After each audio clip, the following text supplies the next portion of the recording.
When you do it right, it should make up 15 to 30% of your total revenue. So what makes me qualified to talk about this?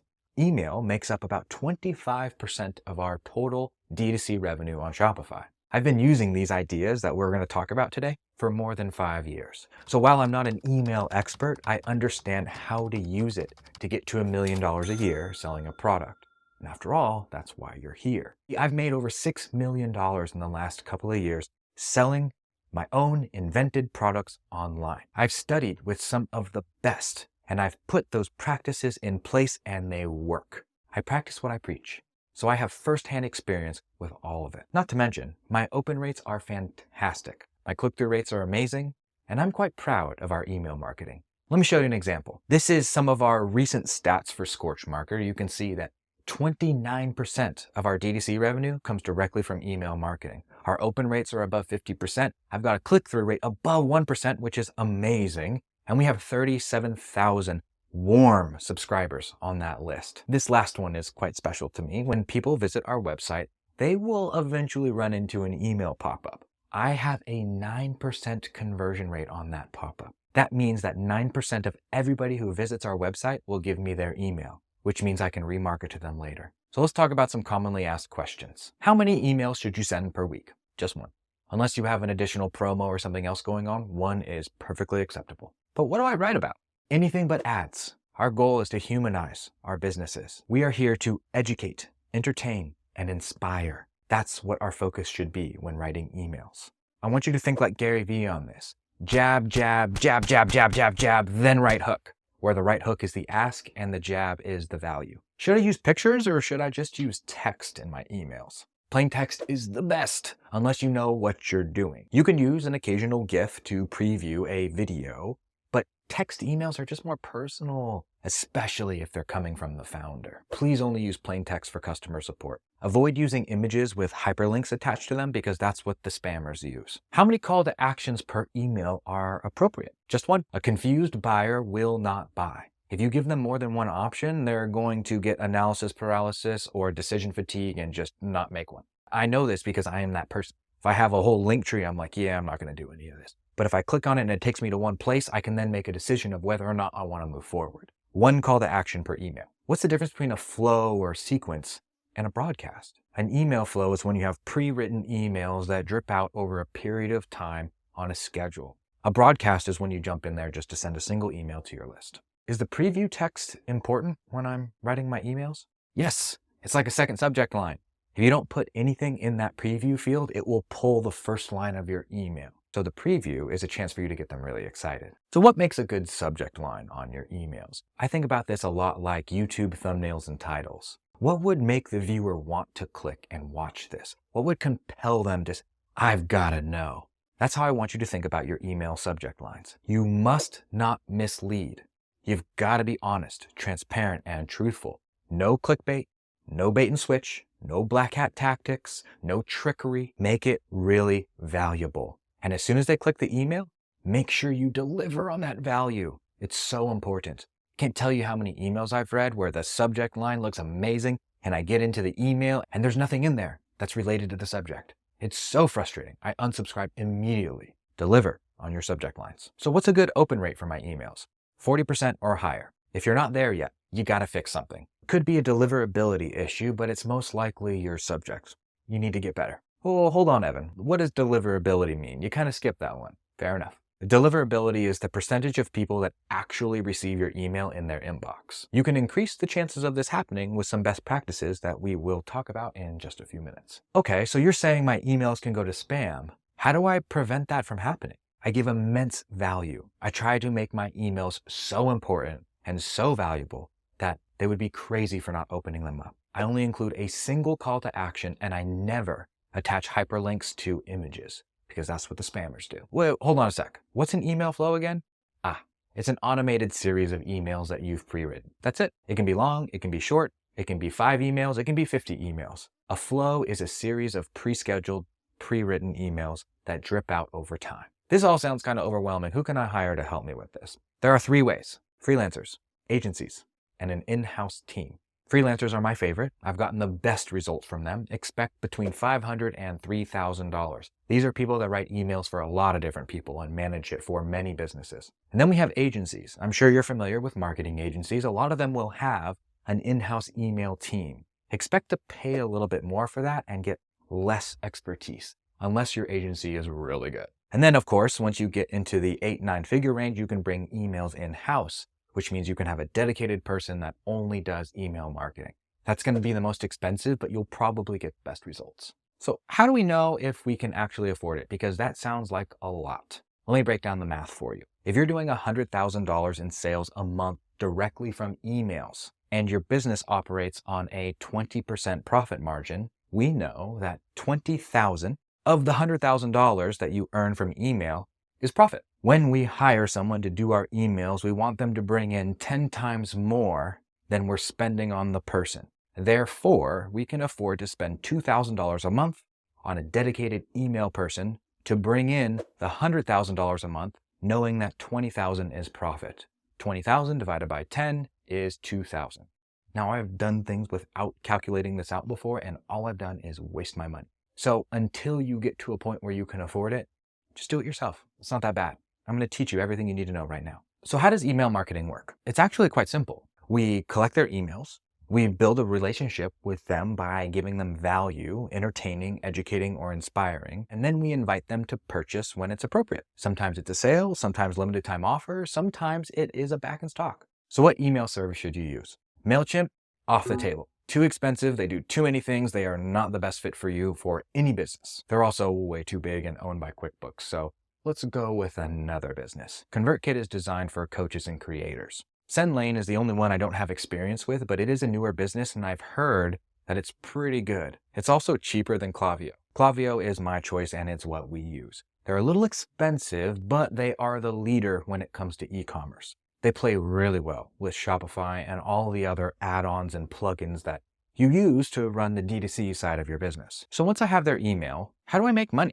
It's a great question, and you can do that in a couple of different ways. The first method is the one that everybody thinks of. You can email them a sale, a coupon, a promotion, a special event, a limited time deal, or just a plain old offer. We get them to convert directly through the email. But there is one other way, and that's a collaboration between other people. You can do an email exchange with other people that aren't necessarily competitors, but people that have the same audience as you. For example, I could totally reach out to some other craft businesses that sell other products, and we can do an email exchange. I'll email my list about them, and they'll email their list about me.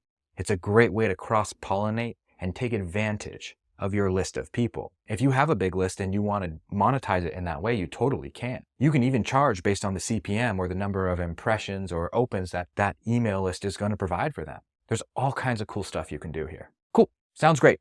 But how do I get the email addresses in the first place? In my opinion, there's three main ways. You've got the lead magnets, you've got a lead capture on your website from a pop-up, and then you can also capture their email on the checkout.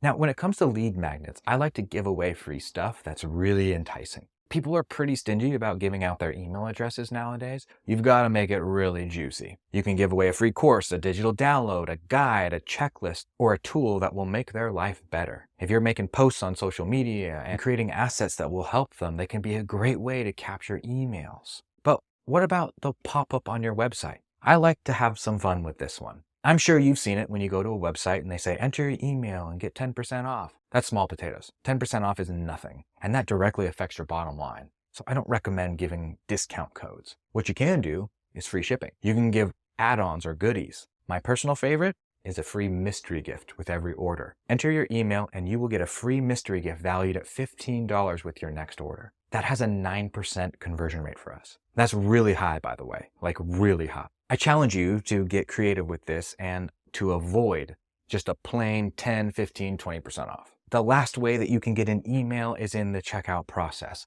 When they're entering in their personal details and their shipping info, there's a section for their email. You can capture it from that process as well. If you're anything like me, business banking can feel intimidating and overwhelming. That's why this video is sponsored by Relay, a business banking platform that's better than all the others. Why do I say it's better? Because I use it. I love it. And it's way better than all the other big name banks that I've used. They do everything I need a bank account to do. Multiple accounts? No problem. Send checks? Easy. Pay yourself? Statements? Connect to QuickBooks Online? All of it. It's taken me years to find a banking partner like Relay. So I reached out to them. I asked them if we could work together to sponsor this video because I enjoy and use their products so much. And I know that if I spread the word to you, there's a chance you'll get to experience what I've experienced. Stress-free online business banking. The setup is super easy and can be completed from your computer at home. All you need is your LLC paperwork and your EIN. After a short application process, you're done. There's no monthly fees, there's no monthly minimums, there's no account minimums, there's no minimum balances, there's no hidden fees. Big thanks to Relay for sponsoring this video. I'll leave an affiliate link in the description so you can get set up with your very own business bank account from the comfort of your home.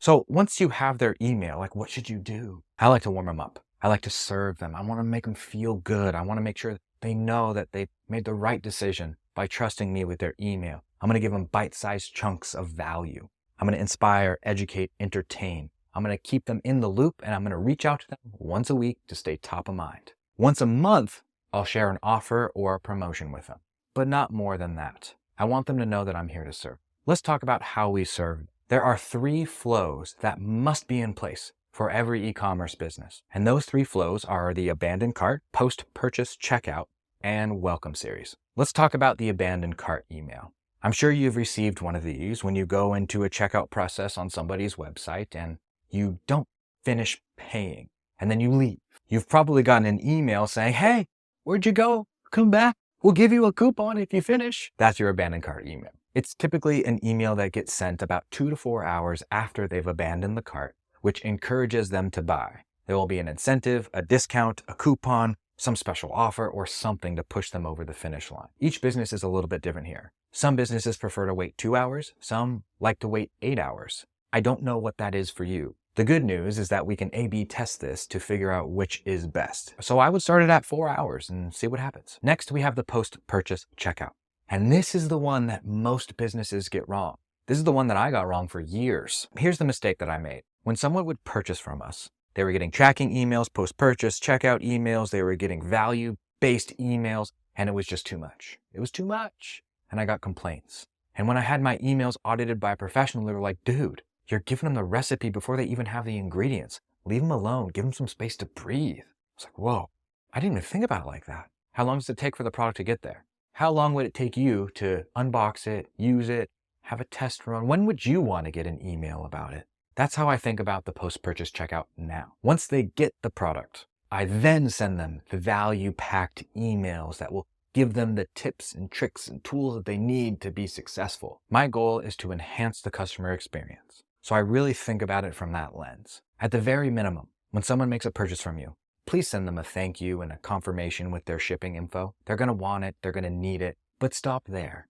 Wait until they get the product to send them anything else. Then we have the welcome series. This is typically where people will go after they've opted in for your lead magnet. This is where you can give them the discount codes or the special offers or the coupons or that little extra piece of value that may push them across the purchase line. Here are some welcome series examples in no particular order. Hey, this is what we offer. Here are some of our customer reviews. Here's what other people are using our product for. This is who we are and why we started this business. All of these are on the table. Please wait to ask for the sale until you've built some trust, some credibility, and you've served them with some type of value. If you just keep asking, you're just going to be another asshole. You're just going to be spending your goodwill. We've got to build it up before we can spend it. So how do we know if our email campaigns are successful? That's where KPIs come in. Key performance indicators. There are a handful of them.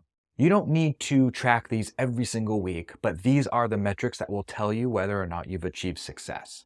We're looking for spam complaints under 0.5%. We're looking for an unsubscriber rate below 0.5%. We're looking for the actual number of unsubscribes. Is that growing or is it shrinking? We also want to know the total number of subscribers. Is it growing or is it shrinking? Are your open rates above 40%? Are your click-through rates above 1%? What's the total revenue generated from your email campaigns? What about from your flows?